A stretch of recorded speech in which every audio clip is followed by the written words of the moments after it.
Alright, let's talk about something that's been making headlines recently: Rod Stewart canceling his US tour. Now, before you think this is just another celebrity health story, let me tell you why this one's worth digging into.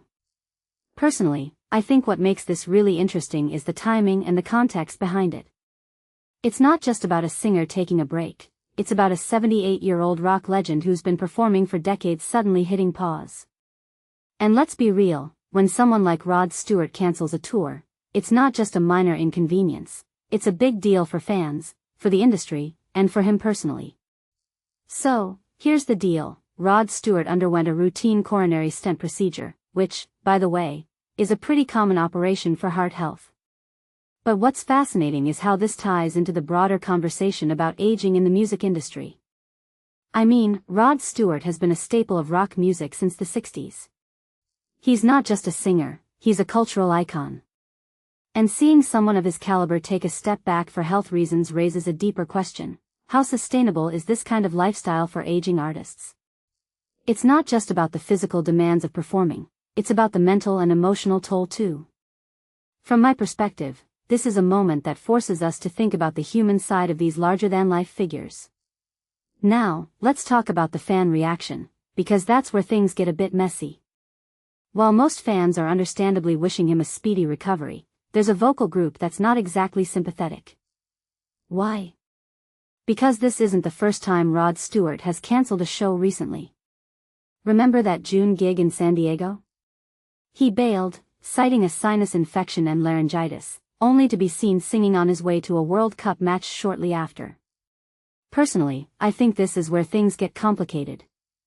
On one hand, artists are entitled to prioritize their health, no one's disputing that. But on the other hand, fans feel a sense of betrayal when they see what appears to be a double standard. What many people don't realize is that these situations often involve a lot of behind-the-scenes factors we're not privy to. Maybe he felt well enough to sing casually but not to perform a full concert. Maybe there's more to the story than what's being reported. It's easy to judge, but if you take a step back and think about it, it's a reminder that we don't always have the full picture. What this really suggests is that there's a growing tension between the expectations placed on aging artists and their ability to meet them. Rod Stewart's situation isn't unique, it's part of a bigger trend. Look at artists like Elton John or Paul McCartney. They're all in their 70s and 80s, still touring, still performing. But how long can they keep it up? And at what cost? One thing that immediately stands out is the pressure these artists face to keep delivering, even when their bodies might be telling them to slow down. In my opinion, this is a conversation we need to have more openly. Are we, as fans, contributing to this culture of overwork? Are we demanding too much from these artists who've already given us so much? A detail I find fascinating is how Rod Stewart's team handled the announcement.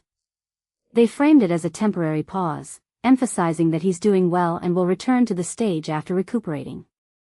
That's smart, it reassures fans while also setting realistic expectations. But it also raises a question: how many more of these pauses can we expect?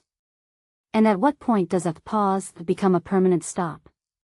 This isn't just about Rod Stewart, it's about the entire generation of artists who defined music for decades. What happens when they can't perform anymore? Who fills that void? If you take a step back and think about it, this is about more than just a canceled tour. It's about the intersection of art, age, and mortality. It's about the human cost of a career built on constant performance. Personally, I think this is a moment for all of us, fans, industry folks, and artists themselves, to reflect on what we value most. Is it the music? The legacy? Or the person behind it all? Because at the end of the day, Rod Stewart isn't just a performer, he's a person.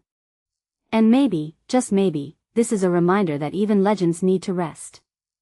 So, here's my closing thought: as we wish Rod Stewart a speedy recovery, let's also take a moment to appreciate the decades of music he's given us, and to ask ourselves whether we're doing enough to support the artists we love, not just as performers, but as people.